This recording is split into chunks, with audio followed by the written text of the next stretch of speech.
Bonjour à tous et bienvenue encore dans cette vidéo, dans cette petite vidéo que je fais premièrement pour m'excuser parce que mardi, je n'ai pas pu me connecter. Mardi, je n'ai pas pu être avec vous pour faire l'émission comme c'était prévu. Mais ne vous inquiétez pas, la semaine prochaine, on aura nos émissions de mardi comme d'habitude. Et cette vidéo sera petite parce que c'est un peu comme une vidéo de motivation. C'est un peu une vidéo pour vous exhorter. C'est un peu une vidéo pour vous bousculer, pour vous bousculer un peu dans votre vie de foi. Je vais juste m'arrêter rapidement pour partager la vidéo pour que mes amis puissent être au courant que je suis en live. Et s'il vous plaît, je serais vraiment reconnaissante si vous aussi, vous pouvez faire la même chose. Donc, je vais juste voir si ça se voit déjà sur mon ordinateur. J'espère que vous allez bien, que vous avez passé une bonne semaine et votre week-end, vous l'abordez déjà bien, qui va commencer demain.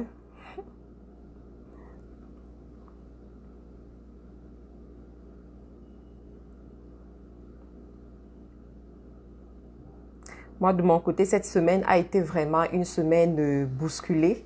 Il y a eu beaucoup de choses qui se sont passées. Bon, essayons de voir si on peut partager.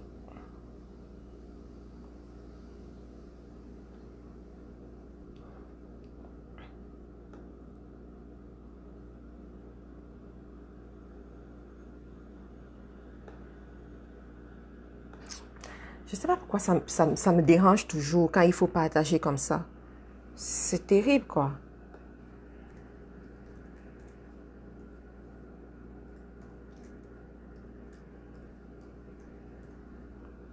Non. Oh mon Dieu, si vous pouvez m'aider vraiment à le faire, ce sera vraiment... Je vais vraiment apprécier. Je n'arrive même pas à retrouver la vidéo.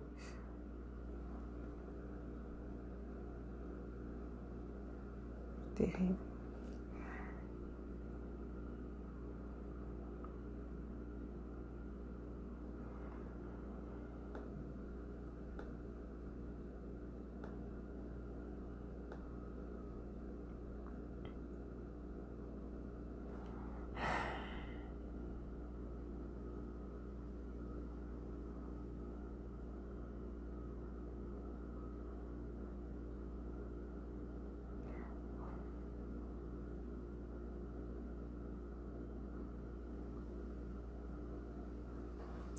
Voilà, j'ai réussi à le faire, c'est déjà ça.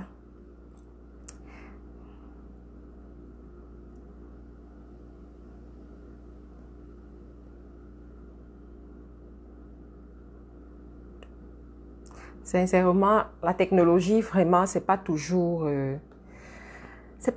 ça, mais c'est pas grave, on va y arriver. Donc, je disais tout à l'heure que cette vidéo, c'est vraiment une courte, ce ne sera pas une longue vidéo, ce ne sera pas une vidéo d'enseignement, c'est vraiment pour encourager les unes et les autres, encourager celles-là qui sont connectées sur cette page, celles-là qui m'écoutent, pour vous dire que vraiment, vous savez, dans la vie, il te faut la foi pour aller à un autre niveau. Il te faut la foi pour voir cet extraordinaire divin que tu recherches, voir cette manifestation que tu veux voir dans ta vie. Il te faut la foi pour quitter du point A au point B. Il te faut la foi pour quitter d'où tu es pour arriver là où tu aimerais arriver. Il te faut la foi pour manifester ce que tu aimerais manifester. Et cette foi, ça se construit. Cette foi, ça se recherche. Cette foi, ça n'arrive pas juste par hasard. Tu sais, ta foi de l'année passée peut être différente de ta foi de cette année, dépendamment de comment est-ce que tu t'es nourri. Ta foi de l'année passée peut être plus grande que ta foi de cette année, dépendamment justement des choses que tu as mis en toi, dépendamment des choses que tu as réussi à faire, des choses que tu as réussi à comprendre. Mais j'aimerais te dire, parce que je sais qu'il y a plusieurs personnes qui sont connectées sur cette page, qui peut-être voudraient voir leur vie quitter du point A au point B, voudraient voir une certaine manifestation dans leur vie, voudraient arriver à un certain niveau, voudraient voir une certaine gloire de Dieu arriver dans leur vie. J'aimerais te dire que il te faut la foi pour y arriver parce que Il se trouve que sur le chemin de ta destinée, tout ne sera pas toujours facile, tout ne sera pas toujours propre, tout ne sera pas toujours, ne va pas toujours couler sur les roulettes. Il y aura souvent des moments difficiles. Et c'est surtout à ces moments difficiles que tu dois manifester ta foi. C'est surtout à ces moments où tu as l'impression que tout te tombe sur la tête, tu as l'impression que tu pries et que Dieu n'entend pas tes prières, que quand tu pries, tu parles juste et après rien n'arrive. C'est à ce moment qu'il te faudra vraiment agir comme une personne de foi. Il te faudra vraiment agir sur la base de ta foi. C'est très important. Coucou Sorel, coucou Régine. J'espère que vous allez bien. Donc, il y a des moments dans la vie où tu veux voir vraiment cette manifestation arriver. Tu veux voir ce changement arriver. Tu veux voir cette transformation arriver dans ta vie. Mais j'aimerais te dire qu'à ce moment-là, prends la peine de faire construire ta foi. Prends la peine de faire parler ta foi. C'est ta foi qui va t'amener à voir ce qui n'existe pas encore. C'est ta foi qui va t'amener à agir dans le surnaturel. Moi, je dis toujours aux gens que, vous savez, tout ce qui nous arrive dans le naturel, tout ce qui nous arrive dans le naturel a été conçu dans le surnaturel. Tout ce qui nous arrive dans le naturel a été conçu dans le surnaturel. Il y a des personnes, par exemple, qui sont très sensibles, qui sont extrêmement sensibles et Dieu leur parle par les rêves. Ou alors, en fait, à travers leurs rêves, ils sauront ce qui va arriver. Ils peuvent rêver d'une chose, par exemple, 2 ans avant et ça arrive 2 ans après. Ils peuvent rêver d'un truc 1 mois avant et après, ça va arriver. Ils sentent les choses. Pourquoi? Parce que rien de ce qui t'arrive aujourd'hui n'arrive juste comme ça aujourd'hui. Ça a été conçu dans le surnaturel. La rencontre que tu as aujourd'hui qui va peut-être t'aider ou bien qui va te détruire, cette rencontre a été construite dans le surnaturel. La percée que tu as aujourd'hui dans tes affaires, dans ta famille, auprès de tes enfants, cette percée-là a été conçue dans le surnaturel. Si tu es quelqu'un de sensible, Dieu peut t'avertir ou pas. Ou bien il t'avertit, mais toi tu ne vois pas. Il te montre des signaux, mais toi tu ne sais pas les lire. Ça a été conçu dans le surnaturel. Donc, quand tu es quelqu'un qui comprend des choses comme ça, tu ne vas plus te laisser amagouiller par ce que tu vois. Tu peux voir le contraire de ce que tu veux voir arriver dans ta vie, dans ta famille. Tu peux vivre le contraire. On peut te dire que oui, tu n'as pas réussi à l'examen. On peut te dire que oui, tu es malade. On peut te dire que ta situation est désespérée. Ça, c'est ce que les hommes voient, c'est ce que la vue voit. Mais quand tu comprends la création, tu comprends comment les choses se passent, tu sais que tout se passe dans le surnaturel. Quand tu es une femme qui veut voir les choses arriver dans sa vie, tu comprendras que ta bataille ne se passe pas dans le naturel. Ta bataille ne se passe pas avec ce que tu vois. Ta bataille se passe dans le surnaturel. À un moment donné, il te faudra aller dans le surnaturel pour mener tes combats. Il te faudra aller dans le surnaturel pour voir cette transformation arriver. Et tu dois être une femme forte parce que le monde du surnaturel, ce n'est pas le monde des bébés, ce n'est pas le monde des enfants. C'est un monde où tu te places sur tes gardes et tu agis. C'est un monde où ce n'est pas les sentiments, ce n'est pas les pleurs qui agissent dans ce monde-là. Et je veux vraiment m'arrêter dessus pour vraiment vous parler, pour que vous puissiez comprendre. Parce qu'il y a plusieurs personnes, malheureusement, qui n'ont pas été éduquées sur ce genre de choses, qui n'ont pas été enseignées sur ce genre de choses et qui se laissent, tu vois, balbutier. Tu es dans un problème depuis 2 ans, mais tu es toujours là à pleurer, tu es toujours là à pleurer. Tu sais, la foi ne répond pas, la foi ne s'exprime pas par les pleurs. Et Dieu ne répond pas à tes pleurs. Tu comprends? Dieu ne répond pas à tes pleurs. Tu peux pleurer pendant 10 ans sur une situation. C'est pas à ça que Dieu va répondre. Tu peux pleurer pendant des années sur une situation, sur ton cas, sur le cas de tes enfants. Tu regardes ta famille, tu dis, ah Seigneur, regarde ma famille, aide ma famille, fais ceci, fais cela. Tu pries de cette façon, tu pleures, tu pleures, tu pleures. Tu regardes encore une chose qui est arrivée, tu pleures. Coucou Caroline, j'espère que tu vas bien. Tu pleures. Mais Dieu ne répond pas à tes pleurs. Dieu répond à sa parole. Mais il te faut la foi à un moment donné pour dire que je prends la parole de l'Éternel et je m'avance devant lui avec cette parole. Et je sais qu'il va répondre à sa parole. Vous savez, en accompagnant les femmes, des fois, je rencontre certaines femmes et je me dis, celle-ci, elle a d'abord besoin de comprendre que ce ne sont pas les pleurs qui vont l'aider. Et pour ça, il faut l'enseigner pendant longtemps. Parce qu'il y en a, malheureusement, qui ont construit leur vie sur les pleurs. Une situation t'arrive, tu t'arrêtes, tu pleures pendant des années. Mais il se trouve que depuis que tu pleures, tu te rends compte que tu ne fais que maigrir. La seule chose qui change dans ta vie, c'est ton poids. Tu maigris. Tu es désagréable à voir. Mais la situation ne change pas. La situation reste la même. Si ce sont tes enfants qui te dérangent, les enfants continuent à te déranger. Si c'est la situation de ton ménage qui n'est pas bien, la situation continue et elle est toujours la même. Si c'est ta situation dans le pays où tu es, tu te rends compte que oui, tu n'arrives pas. Les papiers, ça ne vient pas et tout. Mais tu es seulement en train de pleurer. J'aimerais te dire aujourd'hui, ma sœur, que les pleurs ne résolvent pas le problème. Ce ne sont pas les pleurs. Je te parle vraiment avec beaucoup d'émotion parce que moi-même, je suis passée par cette situation. Il y a un moment de ma vie et ça nous arrive tous. S'il y a quelqu'un ici qui me dit que ça ne lui est pas encore arrivé, je ne vais pas croire parce que ce sont des situations, nous tous, on passe par là. Mais après, avec la sagesse, on grandit. Avec la sagesse, on change, tu comprends? Donc, nous tous, on passe par là. Il y a des moments dans ta vie où tu es confronté à des situations, tu comprends? Tu es confronté à des situations, et c'est à ce genre de personnes même que je veux parler aujourd'hui. Tu es confronté à des situations où tu regardes en haut, en bas, tu es à gauche et à droite, tu te rends compte que vraiment tu es face à ton destin et personne ne peut t'aider. Tu es face à ton destin et personne ne peut venir agir pour toi.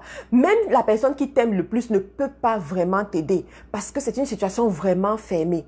Et à ce moment, tu t'écroules et tu commences à pleurer. À ce moment, tu t'écroules et tu commences à te poser 10 001 questions. Tu as l'impression que Dieu ne t'entend pas. Tu as l'impression. J'aimerais te dire que c'est le meilleur moment où tu dois faire agir ta foi. Un jour, j'ai lu un livre qui disait que la foi, la vraie foi, commence lorsque Dieu ne te répond pas. Est-ce qu'on peut parler des choses sérieuses? Est-ce qu'on peut parler des choses sérieuses? Hein? Je veux qu'on parle des choses sérieuses dans ce live parce que c'est ça qui va causer la transformation. La vraie foi commence lorsque Dieu ne te répond pas. Quand tu as vraiment décidé de marcher avec Dieu, quand tu as vraiment décidé d'agir avec Dieu, à un moment donné, tu pries, Dieu ne te répond pas. Tu supplies, tu dis, Seigneur, regarde ma situation. Je suis fatigué de ce célibat. Je suis fatigué de cette vie de pauvreté. Je suis fatigué de cette vie dans la clandestinité. Mais tu as l'impression que Dieu ne te répond pas. Mais c'est là où la vraie foi commence. C'est là où la vraie foi commence. Tu sais, la Bible dit, la foi vient de ce qu'on entend et de ce qu'on entend de la parole de Dieu. La foi vient de ce qu'on entend.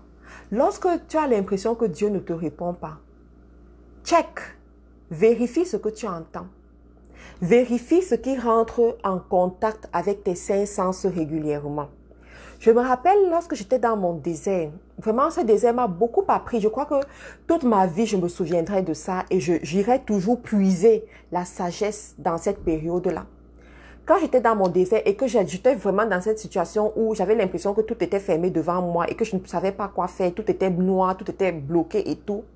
J'écoutais un pasteur là, je vais peut-être vous mettre le lien dans la description de la vidéo ou bien dans les commentaires.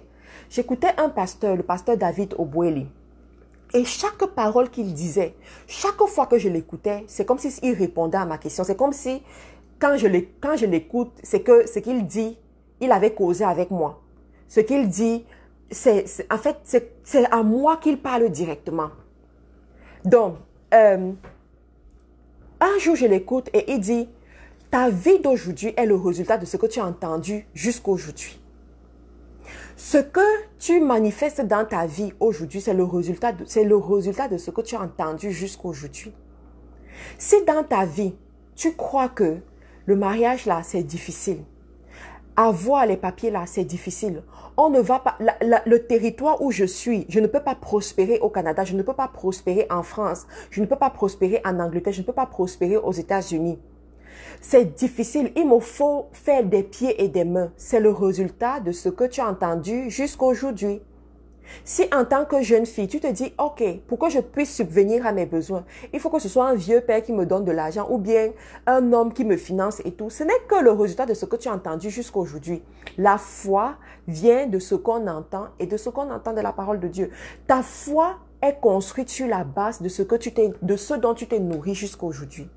Alors, j'aimerais te dire, si tu as l'intention de changer la situation dans laquelle tu es, pour ceux qui viennent d'arriver, j'ai commencé en disant que tout ce que tu vois dans ta vie aujourd'hui, ça n'est pas arrivé par hasard.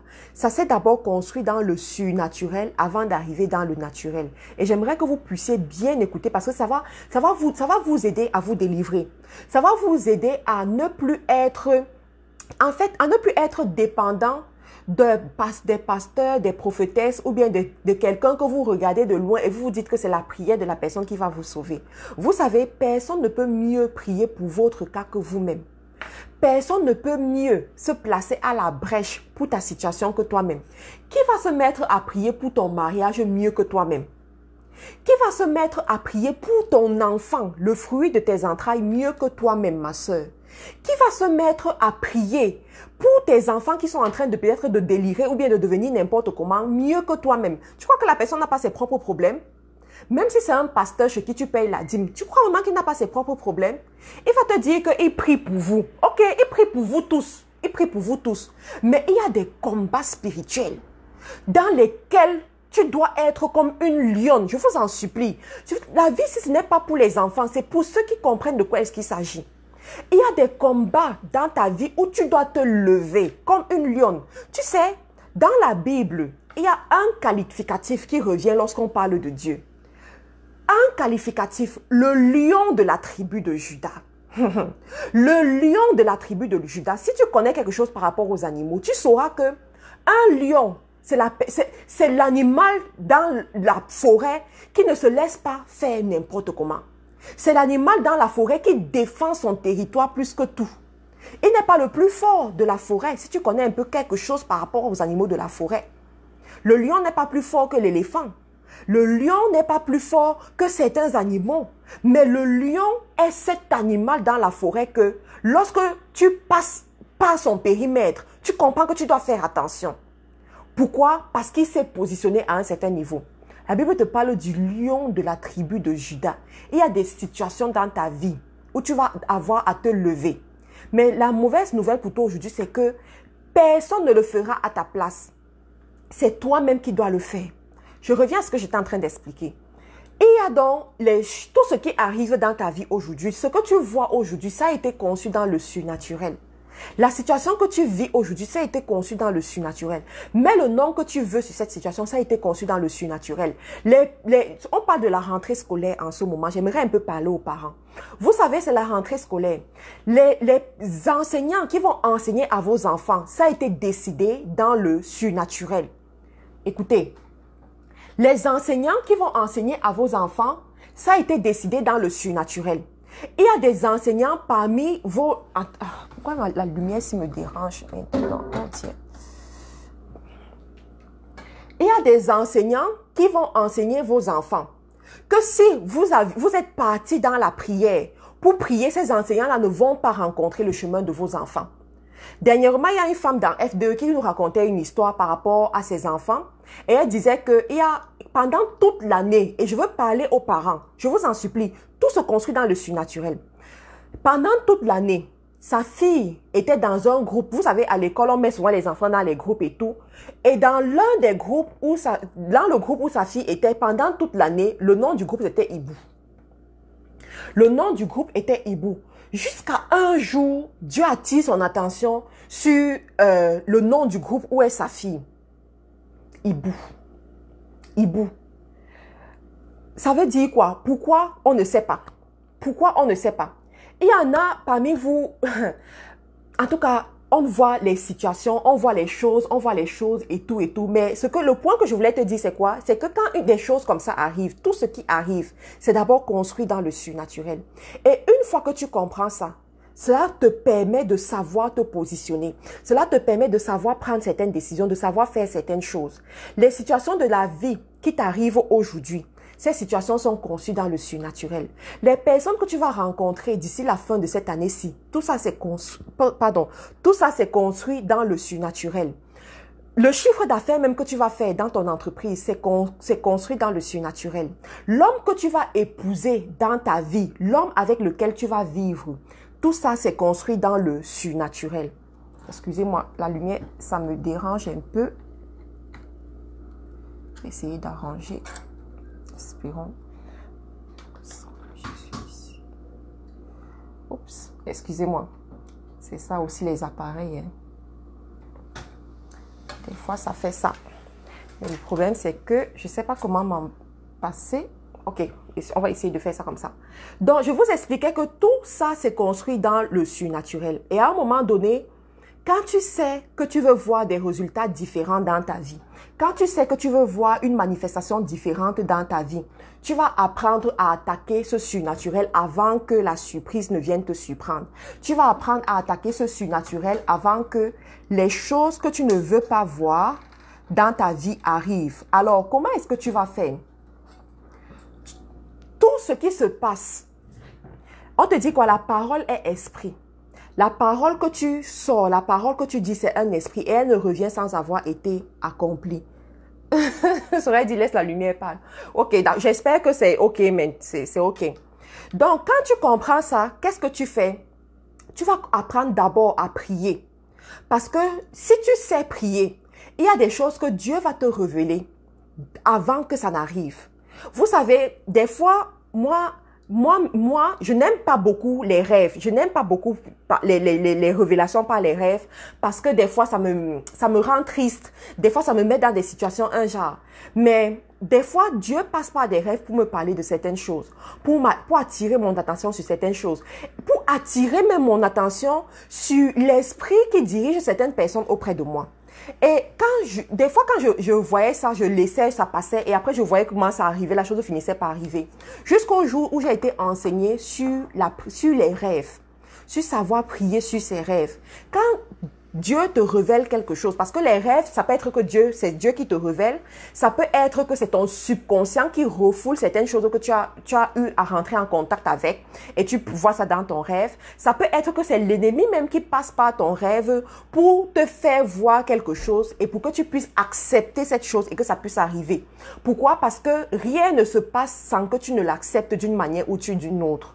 Donc, il faut pouvoir discerner à ce niveau. Donc, moi, alors quand je rêve d'un truc qui va arriver, si c'est quelque chose que je ne veux pas, si c'est une mauvaise chose, qu'est-ce que je fais? Je me lève et je commence à prier contre cette chose-là, à faire des déclarations, à vraiment détruire la réalisation de cette chose-là. Mais, dis-moi, quand je me rêve comme ça là, est-ce que mon rêve est tangible? Mon rêve n'est pas tangible. Est-ce que je peux justifier ce rêve-là avec des arguments concrets? Je ne peux pas le justifier avec des arguments concrets. Est-ce que je peux dire de façon certaine que ce que j'ai vu va arriver? Je ne peux pas le dire de façon certaine. Mais qu'est-ce que je fais? Je rentre quand même dans la prière pour prier. Est-ce que quand je rentre dans la prière pour prier, est-ce que je peux bagarrer physiquement avec quelqu'un? Pas du tout. Mais les paroles que je vais dire auront un poids. La réalité, c'est quoi? C'est que dans le futur, on va se rendre compte que peut-être que ce que j'ai vu dans le rêve là ne va plus se réaliser. Pourquoi? Parce qu'il y a eu une transaction spirituelle qui s'est réalisée. Parce qu'il y a eu quelque chose qui s'est réalisé. Mais j'aimerais te dire que pour que tu ailles à cette dimension, tu as besoin de construire ta foi. Tu as besoin de muscler ta foi. Tu as besoin d'être vraiment armé à ce niveau. Parce que pendant que tu es en train de le faire, l'ennemi, il y a un pasteur qui m'avait dit un jour que l'ennemi se place derrière ton oreille ici, là. Tu comprends? L'ennemi se place derrière ton oreille ici. À chaque fois, quand tu as la bonne idée, quand tu as la révélation qui vient de Dieu, il va se placer ici, il va te dire que ce que tu es en train de penser là, ce n'est pas bien. Ce que tu veux faire là, ce n'est pas bien. Est-ce que tu ne vois pas que ça n'a jamais marché? Est-ce que tu ne vois pas que ce n'est pas possible? Est-ce que tu ne vois pas que? Est-ce que tu ne vois pas que? Mais toi, sur la base de ta foi, tu vas te déclarer à toi-même que ton cas est différent. Tu vas te déclarer à toi-même que oui, peut-être, j'ai vu les gens se mettre en rang pour supplier avoir les documents, pour supplier avoir les papiers et tout. Mais mon cas est différent. J'ai vu les femmes aller jusqu'à 40 ans sans se marier, mais mon cas est différent. Ça, c'est la foi qui est en train de parler. Parce que ce que tu es en train de dire là, rien ne peut justifier ça. Ce que tu es en train de dire là, aucune preuve ne peut le justifier. Mais ta foi va t'amener à dire à cette fois-là que mon cas est différent. L'ennemi va venir se placer ici, te dire que l'entreprise que tu es en train de créer là, tu ne vois pas que c'est encore une corde que tu te mets au cou. Tu ne vois pas que les taxes viendront te tuer. Tu ne vois pas que ce sera difficile. Tu as vu qui vraiment réussit. Non, repose-toi encore. Tu n'es pas encore prête. Non. C'est la foi va t'amener à dire non. Mon cas est différent. Mon cas est différent. Quelque chose se passera pour moi. Quelque chose de bien se passera pour moi. La faveur de Dieu est avec moi. La grâce de Dieu est avec moi. La bénédiction de l'Éternel est avec moi. Je suis la fille de Dieu et je suis consacrée. Tout se passe bien pour moi. Là, c'est la foi qui est en train de parler. Ta foi va t'amener à aller dans le surnaturel par la prière et commander ce que tu ne vois pas encore. On te dit que tu es malade. On te dit que ton cas est fini. On te dit, tu n'as pas vu comment dans ta famille les gens sont malades du cancer. Tu n'as pas vu que dans ta famille les gens sont malades de l'hypertension. Ils sont malades du diabète et tout. Dans ton cas, franchement, c'est pareil quoi. C'est juste le cas de c'est comme les cas de la famille. Donc c'est juste pareil et tout. Mais par la foi, tu vas te lever et tu vas dire, mon cas est différent. Tu vas commencer à proclamer. Quand tu proclames, tu sais, quand tu agis à cette dimension, ce n'est que vraiment la sphère de la foi. Parce que quand tu es à cette dimension, au point zéro, moi j'appelle ça le point zéro. Quand tu es à cette dimension-là, des fois tu parles, on va te prendre pour une folle. Des fois tu parles, on va te prendre pour une rêveuse. Des fois tu parles, on va te prendre pour une personne qui n'est pas objective. Parce que oui, ça sort du monde de l'objectivité. Ça sort du monde de la réalité. Ça, c'est le surnaturel. Mais pour quelqu'un qui comprend comment le monde fonctionne, tu sais que tout se joue dans le surnaturel avant de se jouer dans le naturel. Une femme qui veut enfanter un enfant qui va se distinguer, ça se joue lorsqu'elle n'a pas encore conçu même cet enfant. Ça se joue lorsque cet enfant n'est pas encore né. Quand tu n'as pas encore conçu ton enfant, tu mets ta main sur ton ventre et tu commences à déclarer, tu parles à tes entrailles. Tu déclares à tes entrailles que ça ne porte que les enfants qui sont de la lignée divine, qui ressemblent à Jésus. Tu commences à le déclarer. Tes paroles sont esprit. Ça va construire quelque chose dans le surnaturel. Lorsque à partir du jour où tu sais que tu es enceinte, tu commences à proclamer. Et c'est ça qui finira par arriver. Quand tu as cette dimension-là, quand tu es à cette dimension, tu n'as pas besoin que les gens approuvent ce que tu es en train de faire. Tu n'as pas besoin qu'une tierce personne approuve ce que tu es en train de dire. Parce qu'il se trouve que le commun des mortels ne saura pas approuver, ne pourra même pas comprendre ce que tu es en train de dire. Ils vont croire que tu es devenue peut-être même folle. Ils vont croire que, mais qu'est-ce qu'elle est en train de faire? Mais j'aimerais te dire que tout ce que tu veux voir arriver dans ta vie se construit dans le surnaturel avant d'arriver dans le naturel. À un moment donné, tu vas te lever et aller chercher cette réalité dans le surnaturel. Lorsque tu vas chercher cette réalité dans le surnaturel, quand tu auras la pleine conviction, quand tu sauras que oui, mon nom sera inscrit parmi les 10 femmes les plus influentes de ma nation. Mon nom sera inscrit parmi les femmes qui se sont mariées et qui se sont bien mariées. Mon nom sera inscrit parmi les mères de dynastie. Quand tu as cette pleine conviction en toi, la création répond à ce qui se passe dans toi. La création répond à tes pensées. La création répond à tes paroles. Pour ceux qui ont vu la vidéo sur le secret, je crois que beaucoup d'entre vous, vous avez vu cette vidéo. Beaucoup d'entre vous, vous avez suivi l'histoire du secret. L'histoire du secret n'est pas fausse. En tant que chrétien, je te dis que ce n'est pas faux. Ce n'est pas une histoire fausse. Tout ce qu'ils ont fait, ils ont changé. Ils n'ont pas mis que c'est pas la parole de Dieu et tout, c'est tout. Mais ce qu'ils ont dit, la sagesse qui est derrière, c'est vrai ce qu'ils ont dit. Lorsque tu penses beaucoup à quelque chose, quand tu penses beaucoup à quelque chose, il se trouve que les pensées vont finir par t'attirer ce que tu es en train d'imaginer dans ta tête. Ce que tu es en train de penser, ça va finir par se réaliser. Ce que tu es en train de dire, ça va finir par se réaliser. Alors, quand tu rentres dans la sphère du surnaturel, tu fais en sorte que ton environnement est animé, ton environnement est entouré par les pensées de ce que tu veux voir arriver. Je vais prendre un exemple. Voilà, tu es une femme, hein, et tu as des enfants. Tu aimerais voir une certaine réalité arriver dans la vie de tes enfants. Tu regardes ta famille, tu te rends compte que dans ta famille, les enfants finissent mal. Les enfants finissent mal. Ils finissent toujours mal. Ils finissent toujours mal. Mais tu veux une réalité différente pour tes enfants. La première chose que tu vas commencer à faire, c'est changer tes paroles. Parce que j'ai souvent vu ce genre de famille, les parents, dans la peur, ils vont parler aux enfants quand l'enfant commet une erreur. Oui, tu vois, tu risques de... Il te dit, tu risques de finir comme tes frères. Tu risques de finir comme tes neveux. Tu risques de finir comme tes cousins. Je ne veux pas que tu finisses et tout et tout. Mais tu oublies que la création n'écoute pas la négation. Tu comprends? La création, ce que Dieu a créé, ça n'écoute pas la négation. Ça écoute l'essence de ce que tu es en train de dire. L'essence de ce que tu es en train de dire. Donc, tu dis, tu finiras comme tes frères. Tu risques de finir comme tes frères. Dans ton cœur, tu es en train de vouloir dire à l'enfant que je ne veux pas que tu finisses comme tes frères, je ne veux pas que tu finisses comme tes neveux. Mais la création va vous envoyer ce qui correspond à ce que tu ne veux pas. Parce que c'est ce que tu as dit. Donc, en tant que maître, tu vas commencer d'abord à changer cette façon de faire.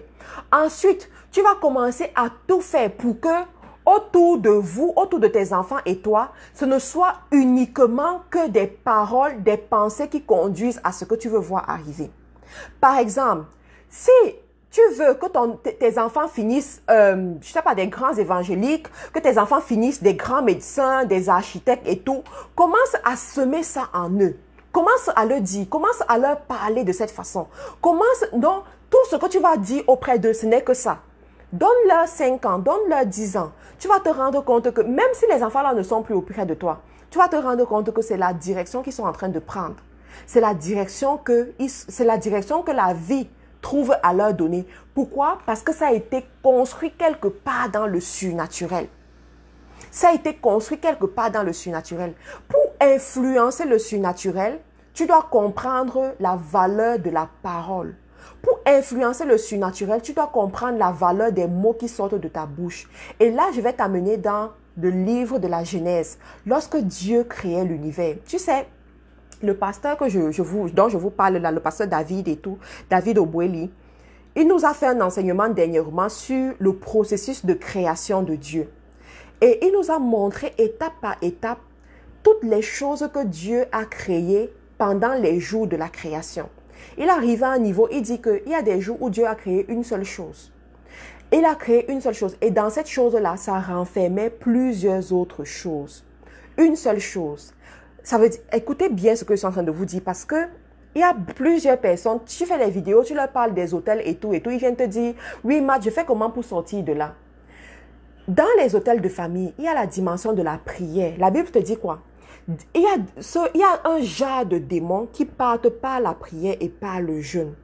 Par la prière et par le jeûne. Il y a la dimension où tu vas prier. Mais il y a la dimension où tu vas aller provoquer ce que tu veux voir arriver. Tu vas aller dans le surnaturel provoquer ce que tu veux voir arriver. Donc, il dit, il y a des jours où Dieu a créé une seule chose.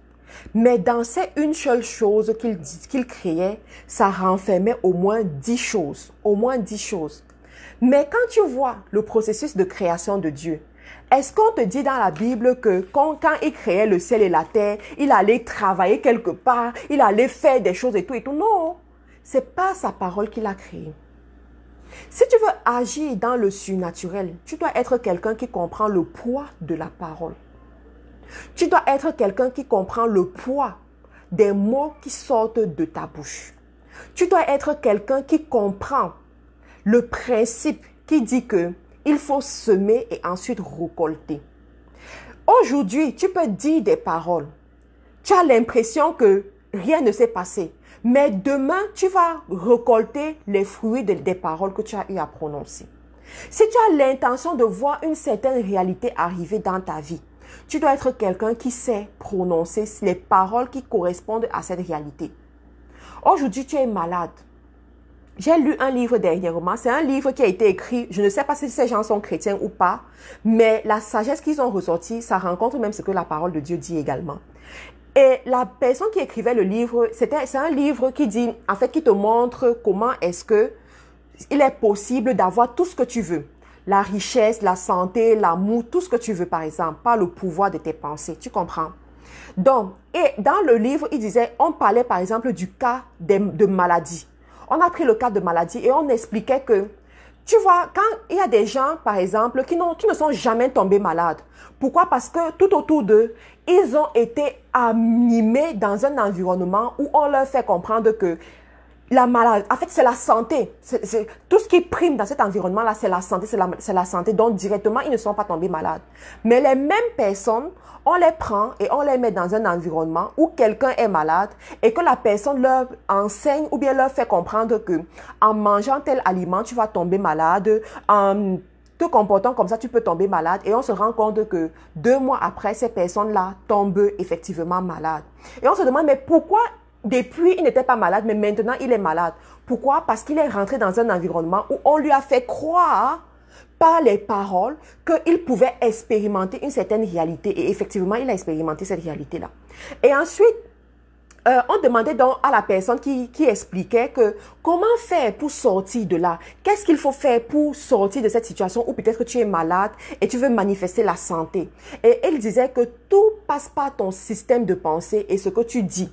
Si tes pensées sont connectées à la vie, si tes pensées sont connectées à la santé, si tes pensées sont connectées à ce que tu peux faire, ayant la santé, par exemple, aller jouer au parc, accompagner tes enfants à l'école toi-même et non que ce soit une autre personne, porter tes talons, porter une belle robe, aller à des conférences, faire ceci et faire cela. Si tes pensées sont connectées à cette réalité-là, tu finiras par matérialiser cette réalité dans ta vie. Si tes paroles également sont en droite ligne avec ce qui se dit dans tes pensées, ce que tu es en train d'imaginer dans tes pensées, ce n'est qu'une question de temps, tu finiras par matérialiser cela. Mais de vous à moi, est-ce que la pensée est palpable? Est-ce que la pensée est physique? Est-ce que c'est comme ce bout de papier que tu vois et que tu touches et que tu peux décider de tordre, tu peux décider de donner? Non, ce n'est pas comme ça. Ça, c'est la sphère du surnaturel. Ça, c'est la sphère de ce qu'on ne voit pas. Ça, c'est la sphère ça, c'est la dimension du surnaturel. Et quand tu sais que tu veux changer ta vie, tu dois savoir dompter cette dimension. Tant que tu ne domptes pas cette dimension, l'ennemi va toujours se jouer de ta vie. Il va toujours se jouer de ta famille. Il va toujours se jouer de ton histoire. La réalité que tu as aujourd'hui est la preuve que tu as su dompter cela ou pas. Tout simplement. Et j'aimerais par la grâce de Dieu que tu puisses comprendre ces choses aussi sensibles. Ensuite, on a dit que, ok, on peut comprendre qu'une grande personne peut faire cela. Mais qu'en est-il des enfants qui naissent malades? Qu'en est-il des enfants qui naissent avec des pathologies, qui naissent avec des dysfonctionnements? Qu'en est-il de ces enfants-là? Est-ce qu'avec le pouvoir de la pensée, leurs situations peuvent changer? Est-ce qu'avec le pouvoir de ce surnaturel que tu domptes par la pensée et par le pouvoir des mots, leur situation peut changer? Et la personne a donné une réponse qui m'a vraiment surpris. Il a dit, vous savez, il y a des parents, qu'on leur a dit à l'hôpital que votre enfant va naître avec des dysfonctionnements parce que avec l'évolution de la technologie, surtout dans les pays européens, il y a des examens qu'on peut faire aux enfants dans le ventre, au fœtus, qui vont permettre aux médecins de dire si oui ou non cet enfant aura des dysfonctionnements ou pas. Alors, il a pris 2 cas de figure. Il y a le cas de figure où on a dit aux parents que l'enfant aura des dysfonctionnements et le parent a accepté. Et le cas de figure où on a dit aux parents, l'enfant aura le dysfonctionnement et le parent a refusé. Et le parent n'a même pas voulu donc faire comme si c'était même à lui qu'on parlait. Et lorsque l'enfant est né, quand on associe les 2 cas de figure, on se rend compte que le cas où le parent a dit, oui, ok, qu'est-ce que je dois faire? Oui, je vais vivre comment? Et commencer à se préparer pour cette éventualité-là. Effectivement, l'enfant a présenté les défaillances. Mais le cas de figure où le parent a dit non, ça ce n'est pas ma réalité, ça ce n'est pas mon enfant, mon enfant est en bonne santé, mon enfant va naître en bonne santé, vivant et tout, et a commencé même à proclamer, en fait, a décidé que son environnement, sa réalité, sa vérité sera la santé de l'enfant. L'enfant est né sans problème. Des fois, ça surprend même les médecins. Les médecins se demandent que, mais comment ça arrivé et tout. L'enfant est né sans problème. Et ça, ce sont des exemples qu'on a déjà vus et vus. Moi, j'ai une sœur, ma grande sœur. Lorsque ma grande sœur était enceinte, elle va à l'hôpital avec ma mère. On dit, cet enfant va naître, on ne voit pas son sexe, on ne voit pas son pied gauche, on ne voit pas ceci et tout. On a dit toutes sortes de choses à ma mère et à l'enfant. Donc, quand ma mère, voilà, il y a... voilà, Agathe qui met son témoignage. Quand ma mère a suivi ça avec ma soeur a commencé à pleurer. Oh, l'enfant sera comment et tout. Elle a commencé à pleurer. Ma mère a dit, tu pleures pourquoi? Tu pleures pourquoi? Reste tranquille. Comment est-ce que toi, enfant de Dieu, tu peux donner naissance à un enfant comme ça là? Reste tranquille, commence à rendre grâce à Dieu pour ton enfant, commence à prier. Et comme ma mère est une bonne prieuse et tout, elle a commencé à prier et tout. Mais quand l'enfant est né, l'enfant n'avait aucun problème. D'ailleurs, il était même très beau. Très beau, il n'avait aucun problème. Donc ça, c'est un des cas de figure dont ils ont parlé dans ce livre. Le deuxième cas de figure, c'était le cas où, ok, voilà, l'enfant est déjà né, il a les problèmes et tout. Mais les parents comprennent qu'ils peuvent changer la situation. Comment est-ce qu'ils font? Qu'est-ce qu'ils font?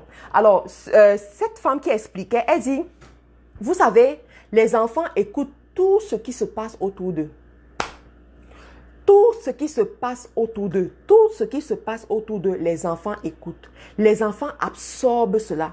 Ils absorbent l'angoisse des parents. Ils absorbent la détresse des parents.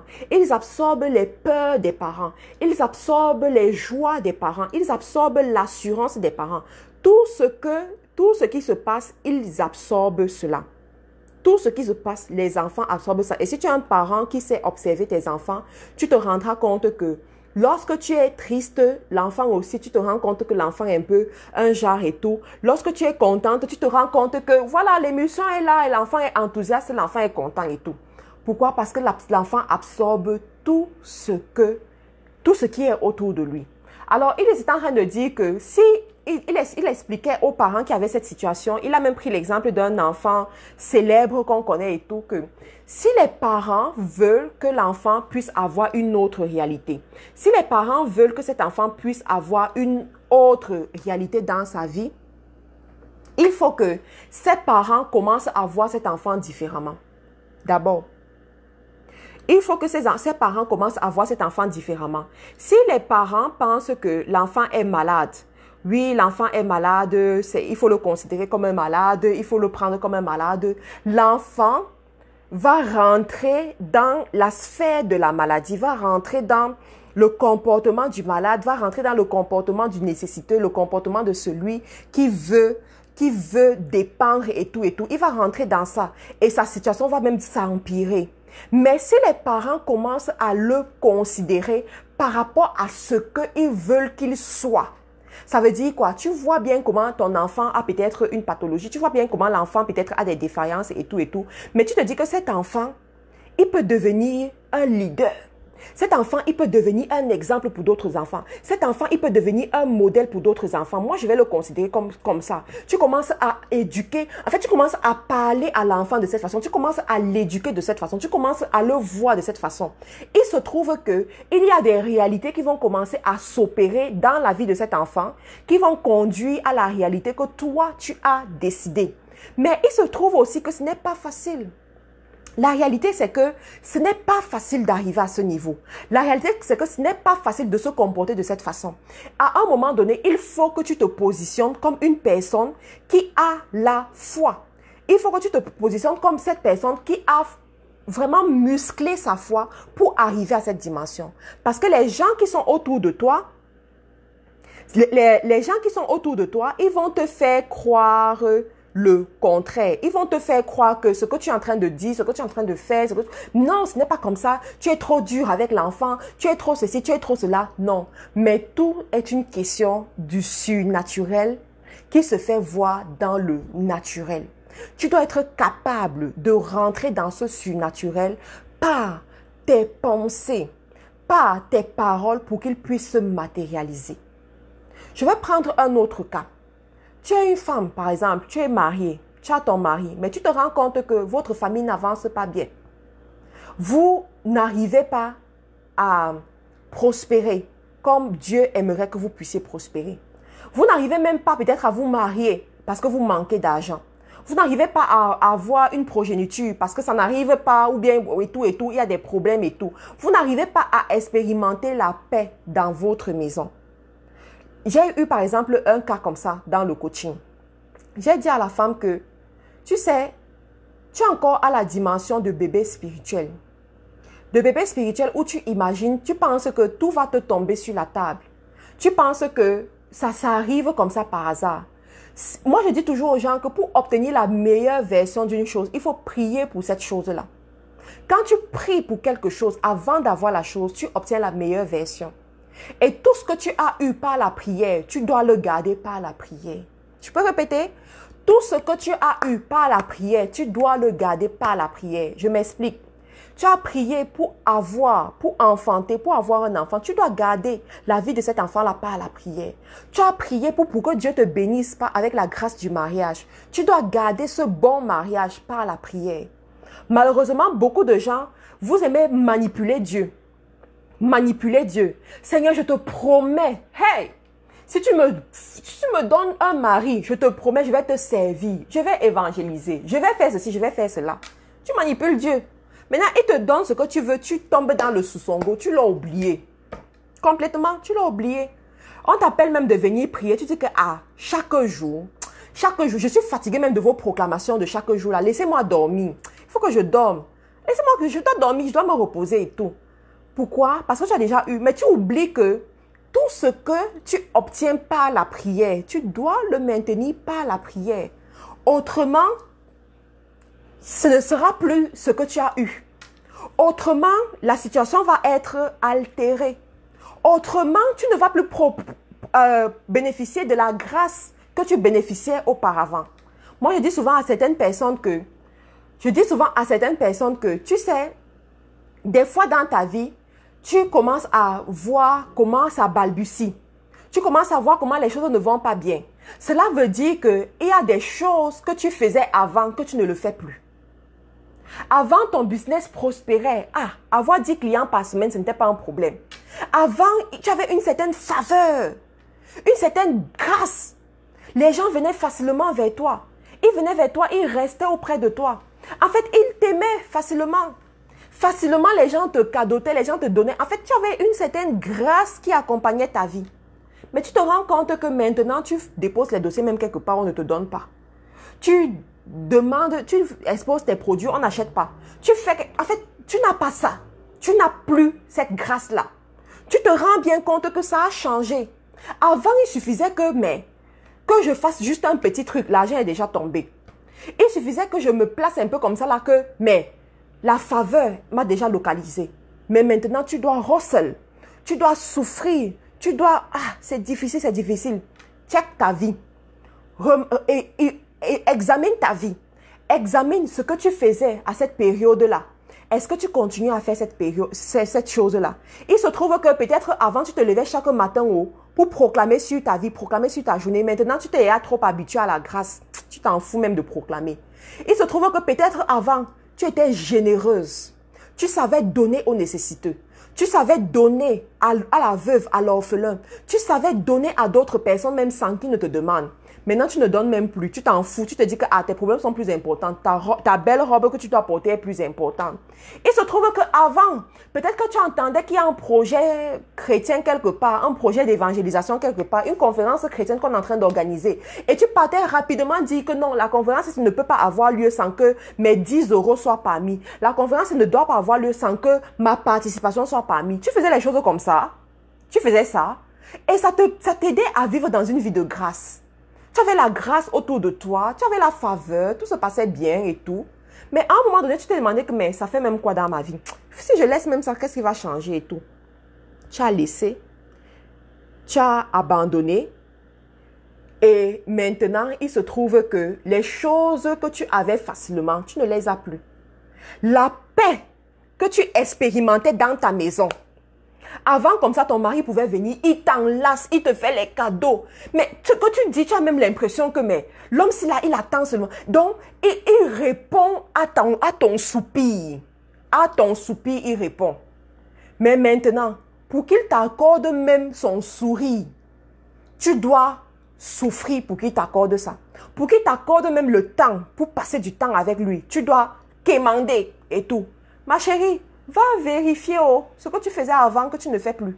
Va vérifier ce que tu faisais avant que tu ne fais plus. Assieds-toi et travaille dessus.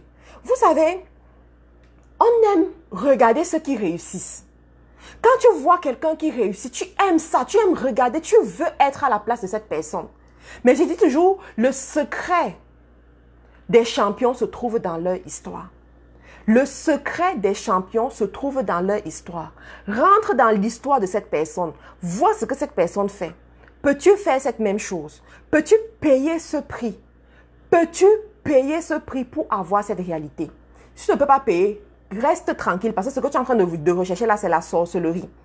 Si tu ne peux pas payer ce prix-là, reste tranquille parce que ce que tu es en train de désirer, c'est la sorcellerie qui va te donner ça. Tout simplement, bien sûr, c'est la sorcellerie qui va te donner ça. Donc, je reviens sur le cas d'une femme avec son mari. Tu te rends compte que tout, ça ne va pas. C'est compliqué, c'est difficile. Matt a parlé des hôtels de famille. J'ai à prier pour les hôtels de famille. Mais maintenant, je fais comment? Matt, c'est dur et tout. Dans ta maison, tu passes ton temps à te disputer avec ton mari. J'aimerais parler ici aux femmes. Vous savez, ce n'est pas l'expérience qui est le meilleur enseignant. Moi, je dis toujours ça aux femmes parce que des fois, il y en a qui disent que mais tu t'es seulement mariée quand pour commencer à parler de ça. Non, non, non. Ce n'est pas l'expérience qui est le meilleur enseignant pour quelqu'un qui veut voir la vérité. L'expérience n'est pas le meilleur enseignant. C'est l'enseignement qui transforme. Si tu acceptes l'enseignement, il y a des expériences par lesquelles tu ne vas pas passer. Il y a le feu par lequel tu ne vas pas passer. Ce n'est pas toutes les femmes qui souffrent dans leur maison. Non, non, non, non, non. Ce n'est pas toutes les femmes qui souffrent pour avoir quelque chose. Ce n'est pas toutes les femmes qui souffrent dans leur business. Ce n'est pas tout le monde qui souffre dans son... Non, ce n'est pas tout le monde qui souffre dans son business. Tu sais, lorsqu'on parle de la publicité Facebook, par exemple, je prends juste cet exemple-là parce que je sais que beaucoup d'entrepreneurs me suivent. Tu peux décider d'aller faire la publicité Facebook et dire que c'est l'expérience qui va t'apprendre à faire les bonnes publicités Facebook. Tu vas faire la publicité une fois, deux fois, ça ne marche pas. Et à la troisième fois, tu vous remarques que oui, quand je fais comme ça marche. Ça, c'est l'expérience qui t'a appris. Tu peux aussi décider que je vais aller me former quelque part pour apprendre à faire les bonnes publicités Facebook. Tu pars te former, on t'apprend comment il faut faire les choses. Et après, tu es parti, tu fais les choses comme une professionnelle. Pareil pour une sauce à la maison. Tu peux décider que oui, je veux faire une sauce tomate. Tu ne connais pas faire la sauce tomate. Tu commences à imaginer des choses. Et tu pars, tu fais ta sauce tomate. Ça ne donne pas bien. Comme tu peux décider que tu vas aller voir quelqu'un qui est professionnel des sauces, la personne t'apprend qu'il faut d'abord mettre l'huile, attendre que l'huile chauffe, ensuite mettre l'oignon, ensuite mettre ceci et tout et tout. Oui, la personne t'apprend toutes ces choses-là. Et le jour où tu fais ta sauce, mais c'est une sauce extraordinaire. Tout le monde aime cette sauce-là. Tu peux le décider. Ce n'est pas l'expérience qui t'a appris à faire la bonne sauce, mais c'est la connaissance qui t'a appris. C'est pareil dans le mariage. Il y a les choses que par la connaissance, tu vas apprendre et tu vas éviter certains problèmes. Il y a des choses que c'est l'expérience qui va aller te forger à ce niveau-là. Mais moi, je te conseillerais d'apprendre d'abord. Donc, je reviens pour dire qu'il y en a parmi de ces femmes qui me contactent et tout. Et je leur dis, première des choses, ok, tu as prié contre les hôtels de famille, mais tel que tu me racontes là, comment tu peux accepter que dans ta maison, vous restez pendant 2 jours avec ton mari sans vous parler? Quelle est cette grâce qui va se matérialiser dans votre maison? Quelle est cette transformation qui va se matérialiser dans votre maison? Quand vous restez pendant 2 jours dans une maison sans vous parler, quels sont les esprits qui sont en train de sillonner dans cette maison? Quels sont les esprits qui sont en train de sonner dans cette maison? Qu'est-ce que vous voulez voir arriver dans ce genre d'environnement? Vous restez là pendant 2 jours. Vous ne vous parlez pas. Vous ne vous parlez pas. Vous ne vous parlez pas. 2 adultes. Vous ne pouvez pas vous asseoir et dire que voilà le problème qui est sur la table. Comment on fait pour résoudre ce problème? Toi parle, sans vous chamailler. Vous n'arrivez pas à le faire. Vous comprenez? Vous n'arrivez pas à le faire. Qu'est-ce que vous voulez voir arriver dans votre vie? Ça n'a pas de sens. Donc, moi je dis toujours aux femmes, à un moment donné, tu vas t'asseoir et savoir exactement ce que tu veux voir arriver. Et commencer à faire en sorte que tout ce que tu fais, tout ce que tu dis, concourt à le voir arriver. Tu te rends compte que le travail que ton mari fait, ça le fatigue. Il rentre chaque jour, il est fatigué. Il rentre chaque jour, ça ne va pas. Avec ta bouche, tu peux le propulser à une autre dimension. Avec ta bouche, tu peux le propulser à une autre dimension. Si tu commences à l'appeler chef d'entreprise, son excellence, son excellence, ouais, le patron si, ouais, mon boss et tout. Tu ne sais pas ce que tu es en train de faire. Peut-être que lui, il va écouter ça au début, il va commencer même à rire. Il va commencer à rire, il va dire que qui est boss, pardon, qui est tout et tout. Il va commencer à rire. Mais tu ne sais pas que tu es en train de transformer sa vie. Tu ne sais pas que tu es en train de construire une certaine réalité. Tu es en train de le propulser à une autre dimension, qu'il le veuille ou pas. Parce que la parole est esprit. La parole crée tout ce que tu veux voir arriver. Lorsque tu es en train de travailler comme ça, si quelqu'un vient te voir faire, la personne va se dire que mais la fille, si elle est comment? Qu'est-ce qu'elle est en train de raconter et tout? Mais plus tard, c'est cette réalité qui va arriver. Plus tard, c'est ça qui va arriver. J'ai vu des couples, les femmes qui savent ce qu'elles veulent. Les femmes qui savent où à la dimension qu'elles vont arriver. Elle voit elle avec son mari, elle est en train de souffrir. En Afrique, quelque part en Afrique, elle dit que le Canada, c'est ma destination. Écoutez bien ce témoignage. Elle dit, le Canada, c'est ma destination. C'est là où on arrive, c'est là où on va aller. Je me fous de ce que les gens disent, que oui, c'est devenu dur, c'est devenu compliqué et tout et tout. Mon cas est différent. Notre cas est différent. Nous, c'est là où on va arriver. Voilà notre destination. Elle-même, elle ne connaît même pas comment on fait pour arriver au Canada. Elle ne connaît rien. Mais elle commence à proclamer, elle commence à déclarer, elle commence à le dire. Au début, même son mari n'est pas avec elle parce qu'il trouve que c'est trop dur, c'est trop cher, c'est trop compliqué et tout et tout. Mais la femme reste là, elle dit non, c'est notre réalité, c'est là où on va aller. On ira là au Canada, on va aller rester dans le froid du Canada là. C'est là où on doit aller, c'est là où on est en train d'aller. Ça prend le temps que ça va prendre. Mais à la fin, qu'est-ce qui s'est passé? C'est son mari même qui a commencé à financer le projet. C'est lui maintenant qui était derrière. Et finalement, ils sont où au Canada? Ils sont au Canada aujourd'hui. Toute la famille est au Canada aujourd'hui. Pourquoi? Parce qu'il a fallu une femme qui a décidé de se lever et d'agir pour sa famille. Qui a décidé de se lever et de dire que la direction que je veux pour ma famille, voilà la direction là. Je vais payer le prix pour ça. Je vais le proclamer jusqu'à accomplissement.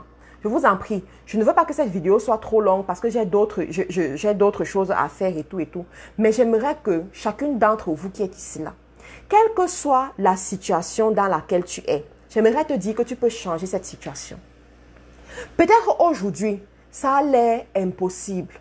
Peut-être aujourd'hui, il n'y a aucune voie de sortie. Quand tu regardes toutes les propositions, c'est fermé. Quand tu regardes la possibilité, tu ne vois même pas de possibilité. Quand tu regardes, tu as l'impression que c'est noir. Partout est noir. Mais je vais te dire que tu as encore ta dernière chance. Tu as encore le dernier pion que tu peux prendre et agir dessus. Tu as encore cette chose-là qui n'est pas visible, mais qui existe. Ce n'est pas visible, mais ça existe. Ce n'est pas palpable, on ne peut pas le toucher, mais ça existe. Ce n'est pas touchable, on ne peut pas le toucher, on ne peut pas le voir, mais ça existe. Ça s'appelle la foi. Utilise ta foi et deviens une femme esprit. Rentre dans la dimension de l'esprit et prends ce qui est à toi. Rentre dans la dimension de l'esprit et récupère tes possessions. Rentre dans la dimension de l'esprit et prends ce mariage qui est à toi. Rentre dans la dimension de l'esprit et récupère tes enfants. Récupère la gloire que Dieu a réservée pour tes enfants. Récupère la gloire que Dieu a réservée pour ton foyer. Récupère les bénédictions que Dieu a réservées pour ta maison. Cela est possible. Si toi, tu ne te places pas à la brèche pour le faire, ma soeur, personne ne viendra le faire pour toi. Une personne peut beaucoup t'aimer, mais cette personne ne va pas combattre tes combats pour toi. Une personne peut beaucoup t'apprécier, une personne peut même intercéder pour toi, mais il y a une dimension que cette personne ne pourra pas aller pour toi. Il faut que toi-même, tu décides d'aller mener ce combat dans le surnaturel. Il faut que toi-même, tu décides que je veux voir le changement. Quoi qu'il se passe, n'utilise pas les pleurs. Les pleurs ne vont pas t'aider. Quand tu rentres dans cette dimension-là, ce n'est pas la dimension où les pleurs peuvent aider une personne. Quand tu rentres à ce niveau-là, tu décides que si tu dois pleurer, prends une journée pour pleurer. Finis le jour là, tu pleures bien. Après, tu vas te laver. Tu dis, je suis une nouvelle créature. Je suis prête pour aller dans le combat. Maintenant, je vais dans mon combat. Je récupère ma possession. Je veux voir cette réalité arriver dans ma vie. Et ce n'est pas négociable. Rien ne va se placer sur mon chemin. I will cross that bridge. I will cross that bridge. Je vais traverser ce pont. Tu prends cette décision. Tu sais, quand tu rentres à cette dimension, même la création a peur de toi. Quand tu rentres à cette dimension, plus rien ne peut se placer devant toi. Quand tu rentres à cette dimension, même les choses de la création se mettent pour te servir. Si c'est un dossier qui est bloqué quelque part, à partir du moment où tu décides de dire que je ne pleure plus, je traverse ce pont, je récupère mes possessions. Angleterre, laisse-moi passer. États-Unis, laisse-moi passer. Canada, tu me laisses passer. Les géants qui se placent devant moi, vous me laissez passer. C'est non négociable. Ah, je sens une notion qui monte en ce moment. Tu dis, c'est non négociable. Vous me laissez passer. Esprit de divorce, esprit de célibat, je dis, tu me laisses passer. Quand tu vas à cette dimension, ma soeur, tout ce qui sort de ta bouche, ce n'est que des paroles de proclamation. Ce sont des paroles esprits qui vont et ne reviennent sans avoir été accomplies. Toi-même, quand tu as cette dimension-là, tu comprends que tu n'es plus normal. Tu comprends que tu n'es plus à la dimension normale. Tu comprends que quelque chose est en train de se passer. Et là, c'est parce que tu as la dimension de l'esprit, dimension du surnaturel. Et quand tu arrives à cette dimension-là, tout ce que tu proclames, tu commences à déclarer, tu commences à dire des choses. Même s'il y a quoi devant toi, ça va te laisser passer. Même s'il y a quel homme fort qui s'est placé pour dire que cette fille sera détruite, cette vie sera détruite, je te garantis que cet homme fort va te laisser passer parce que tu comprends, tu as la dimension de l'esprit. Tu as la dimension du surnaturel. Et tout le monde peut le faire pour sa propre vie. Tout le monde, tu dois pouvoir le faire. La vraie vie chrétienne, on te dit tu es sacrificateur et roi. Tu es sacrificateur et roi, mais on ne nous enseigne pas beaucoup. C'est quoi le sacrificateur? Le sacrificateur, quand il prononce une parole, c'est une parole qui va et ne revient sans avoir été accomplie. Le sacrificateur n'a pas peur de la situation qui est devant lui. Le sacrificateur n'a pas peur des plans de l'ennemi. L'ennemi vient te tromper, te dire que c'est impossible, tu ne peux pas y arriver, la maladie là va te finir. Oh, ton mari là, il faut seulement le laisser. Oh, c'est foutu pour toi. Mais quand tu es sacrificateur, tu te lèves et tu te dis que ici, je passe avec victoire. Je refuse toute chose, si ce n'est la victoire. Je dis que je refuse l'échec. Je ne veux que la victoire. Et ce ne sera que la victoire. Mon histoire sera le témoignage. Mon histoire va servir de témoignage pour d'autres personnes. Quand tu te positionnes comme ça, ma soeur, je dis que je sens une onction se lever. Quand tu te positionnes comme ça, là, il n'y a rien qui peut se placer devant toi. Ce n'est qu'une question de temps. Dans la Bible, on te dit que il y a toute chose passe par le temps de sémence et le temps de récolte. Toute chose que tu veux voir arriver dans ta vie, tu dois le semer quelque part. Tu vas prendre le temps de semer cette chose-là et ensuite tu vas récolter cette chose. La situation que tu veux voir arriver là, tu vas prendre le temps d'aller dans la prière, semer cette situation-là comme je vous ai appris aujourd'hui. Tu vas le semer et tu vas voir comment ça va arriver. Tu n'auras plus peur. Quand l'ennemi viendra encore se placer derrière ton oreille, parce que je vous ai dit, la place de l'ennemi c'est ici, derrière ton oreille, pour te dire que non, tu ne peux pas y arriver. Regarde comment l'enfant est malade. Il faut seulement accepter sa maladie. Regarde comment ta vie est. Tu es déjà à 48 ans. Oh, ma soeur, c'est foutu pour toi. Qui va encore t'épouser avec l'équipe de foot chez toi? Tu ne vois pas ton équipe de foot là? Quel est l'homme qui viendra t'accepter? Non, ma soeur. Non, avant même de regarder ce que les gens disent, ce qui se passe, rentre dans le surnaturel. Rentre dans le surnaturel. Rentre dans le surnaturel. Toi-même, rentre dans le surnaturel. N'attends pas que ce soit quelqu'un qui vienne le faire pour toi. N'attends pas que ce soit le pasteur, la prophétesse, ceci, cela. Tu es sacrificateur et roi. Rentre dans la dimension là toi-même et détruis cet homme fort. Rentre dans cette dimension et vois. Regarde comment ta vie change. Regarde comment ta vie change. Je voulais aborder ce sujet aujourd'hui. Je ferai d'autres vidéos où on abordera d'autres sujets parce que, tu sais, pour réussir dans la vie chrétienne, il faut savoir s'armer. Quand tu es bien armé et que l'ennemi vient encore te tenter, tu le regardes, tu dis que ce n'est que ça. Donc, ce n'est que ça. Tu crois que je suis encore à ce niveau-là? Pardon, laisse-moi passer. Tu crois vraiment que je suis encore à ce niveau? Pardon, laisse-moi passer.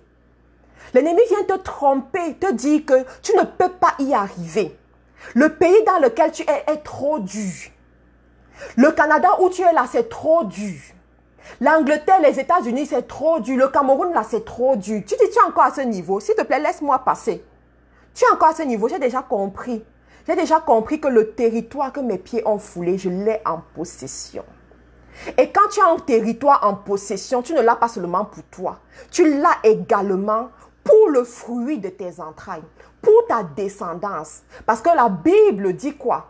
Abraham, Dieu l'a béni. Pourquoi? Parce que Dieu disait que, Abraham, je sais que tu me serviras et que tu vas commander ta descendance après toi de me servir. Tu vas commander ta descendance après toi de me servir. Tu vas commander ta descendance après toi de me servir. Quand l'ennemi vient encore te tromper, te dire que, et tout, laisse-moi passer. L'autre là, j'ai déjà traversé ce niveau-là. Mes yeux peuvent être en train de voir le contraire, mais ma foi me dit ce que Dieu dit. Mes yeux peuvent être en train de voir que non, je suis encore ici là, je n'ai pas les papiers. Je suis encore ici là, je n'ai pas l'argent. Je suis encore ici, je n'arrive pas à m'en sortir. Mes enfants, c'est difficile. Mon foyer, c'est difficile. Mon mariage, c'est difficile. Tes yeux peuvent voir ça, mais ta foi te dit autre chose. La Bible te dit, le juste vivra par la foi et non par la vue. Mais il se trouve que beaucoup d'entre nous, nous aimons vivre par la vue. Tu aimes vivre avec le résultat qu'on t'a donné. On t'a dit que l'enfant n'arrive pas à écrire. On t'a dit que l'enfant n'arrive pas à faire. Tu dis que oui, oh, c'est ça son résultat. Non. Quelle est ton identité? De quelle tribu viens-tu? Quelle est ton identité? Quand tu sais, je viens de la tribu du lion, de la tribu de Juda. Je viens de la race céleste. Les enfants que j'ai, ils sont de la race céleste et tout ce qu'ils font réussissent. Tout ce que la main trouve à faire, c'est succès assuré. Mais ma soeur, tu commences à proclamer ça. Ça devient ta réalité. Voilà la rentrée scolaire, mes soeurs. Voilà la rentrée scolaire. Donnez les décrets sur la vie de vos enfants. Pendant cette rentrée scolaire, que les pieds de vos enfants ne rencontrent que les pieds de ceux qui vont les aider à prospérer dans leur destinée. Commencez à proclamer cela, que mon enfant ne rencontre que la personne qui va l'aider à plus servir Dieu.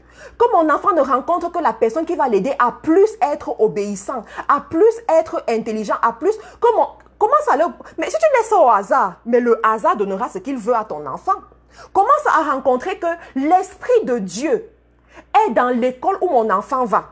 L'Esprit de Dieu dirige l'école où mon enfant va. Toutes les personnes qui vont rentrer travailler dans cette école-là, ce seront des personnes qui sont dirigées par l'Esprit de Dieu. Ce seront des personnes qui sont sensibles au Saint-Esprit. Même si une personne n'est pas chrétienne, mais la Bible te dit quoi? Le Saint-Esprit descend sur tout le monde. Même si cette personne n'est pas chrétienne, cette personne sera sensible au Saint-Esprit. Cette personne ne fera que du bien à ton enfant. Lorsqu'on appellera les enfants intelligents, lorsqu'on appellera les enfants qui ont réussi, le nom de ton enfant fera partie. Lorsqu'on appellera les enfants qui ont une expérience, une expérience surnaturelle, qui sont surdoués, le nom de ton enfant fera partie. Tu commences à proclamer que toutes les personnes qui s'avancent devant mon enfant, quand il part et quand il revient, ce sont des personnes que Dieu lui-même a choisies. Ce sont des personnes, tu sais, il suffit d'une personne pour te détruire une vie. Une mauvaise rencontre. Il suffit que tes pas tombent sur une mauvaise... Mais il y a des enfants comme ça, ils sont allés à l'école secondaire, au collège ou au lycée. Ils sont tombés sur une certaine race d'enfants et tout. Et les enfants là, les ont traumatisés, leur ont dit des choses.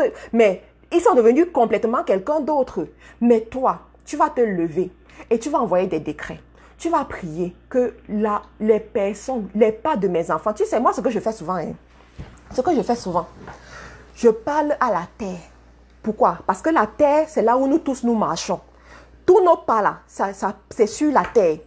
Donc, chaque être humain, il marche sur la terre. C'est là où nous marchons tous. Tu parles à la terre, que toi, la terre que Dieu a créée, j'ai le pouvoir sur toi. En tant que fille de Dieu, Dieu m'a créé à son image et tu es une créature de Dieu. Je commande que toi, terre, je te parle. Tu n'autorises à personne d'autre qui n'est pas guidé. Tu n'autorises à personne qui n'est guidé par l'Esprit de Dieu de rencontrer mes pas, de rencontrer les pas de mes enfants, de rencontrer le pas de mon mari. Tu parles. Toute personne qui est mal intentionnée, toute personne qui vient par l'ennemi, toute personne qui est envoyée pour nous détruire, je t'ordonne de faire en sorte que la personne ne nous rencontre pas. Je t'ordonne de faire en sorte que la personne ne croise pas nos pas. Mais tu parles, non? Après, tu vas voir. Et à contrario aussi, tu parles que oui, toutes les personnes qui sont guidées par l'Esprit de Dieu, toutes les personnes qui sont mes connexions divines, j'ordonne que ces personnes-là croisent mes pas. J'ordonne que ces personnes-là me rencontrent. J'ordonne que je puisse voir ces personnes-là et qu'ils déposent ce que Dieu a prévu qu'ils déposent dans ma vie. Qu'ils déposent ce que Dieu a prévu qu'ils déposent dans ma vie. Mais après, tu vas voir. Ma soeur, la vie ici, c'est un combat. C'est un combat. La vie ici, tu dois te lever. Tu dois savoir te lever pour ta vie, pour ta famille, pour tes enfants.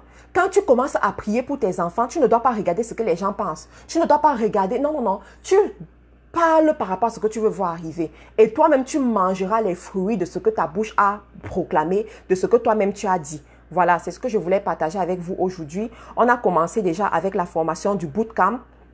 On a commencé avec la formation du bootcamp. Vous pouvez intégrer le bootcamp dès aujourd'hui. Le lien, je viens de vous envoyer le lien là. Je vais l'épingler. Vous pouvez rentrer dans le bootcamp. Le bootcamp, c'est là où tu vas encore en profondeur. Tu comprends? Tu vas encore en profondeur. Je vais travailler avec toi. Je vais t'aider et tout. Vraiment, tu as besoin d'être sereine. Tu as besoin d'être entouré par les choses qui vont t'aider à accomplir ce que tu veux voir arriver. Tu sais, bientôt c'est la fin de l'année. La fin de l'année 2019. Il y en a parmi nous, on n'a pas encore accompli ce qu'on voulait accomplir cette fin de l'année. Il y en a parmi vous, vous avez dit au début de l'année que 2019, cela ne finit pas sans que je me marie. 2019, si, ne finit pas sans que je n'ai mon enfant. 2019, si, ne finit sans que je n'ai atteint ce chiffre d'affaires dans mon entreprise. 2019 ne finit sans que peut-être je retrouve mon mari quelque part ou bien ma famille et moi, on soit unis. 2019, si, ne finit pas sans que tu as dit des choses. Mais nous voici à la fin du mois d'août. Quand tu regardes, tu te rends compte que si je m'amuse, 2019, là, ça va finir sans que je ne puisse avoir ce que j'ai. Je veux te dire, ma soeur, tu as encore un dernier pion. Tu as encore un dernier pion avec lequel tu peux te lever et agir. Tu as encore un dernier pion, je vous en supplie. Moi, je dis toujours aux femmes, vous savez, le monde est conçu pour nous amener à nous séparer de ce qui va vraiment nous aider. Beaucoup pensent que tu sais, ce qui est succès devant les yeux de Dieu, ce qui est succès devant les yeux des hommes n'est pas succès devant les yeux de Dieu. Je répète, ce qui est succès devant les yeux des hommes n'est pas succès devant les yeux de Dieu. Et des fois, il te faut élever un peu pour aller combattre les bons combats. Combattre les bons combats. Sur ce, je vais vous laisser. Passer une bonne journée et au plaisir de vous revoir dans une autre vidéo. Pour celles qui veulent me contacter, vous pouvez m'envoyer un message et me contacter. Pour celles qui veulent s'inscrire dans le bootcamp des Parvis, vous pouvez vous inscrire. Il y a encore des places libres. Passez une bonne journée et soyez fortes. Soyez des femmes fortes. Si vous connaissez les vies des championnes, Vous connaissez par exemple Joyce Meyer, si on vous raconte sa vie. Vous croyez que c'est facile? Ce n'est pas facile. Mais c'est une guerrière. C'est une femme qui se lève. C'est une guerrière. Donc, toi aussi, tu dois te lever et être guerrière pour voir ce que tu veux voir arriver dans ta vie. Et tu mangeras les meilleurs fruits de ce que tu auras semé. Tu mangeras les meilleurs fruits de ce que tu auras semé. Tu veux semer la paix, tu mangeras les meilleurs fruits. En fait, tu mangeras les meilleurs fruits. Passez une bonne soirée.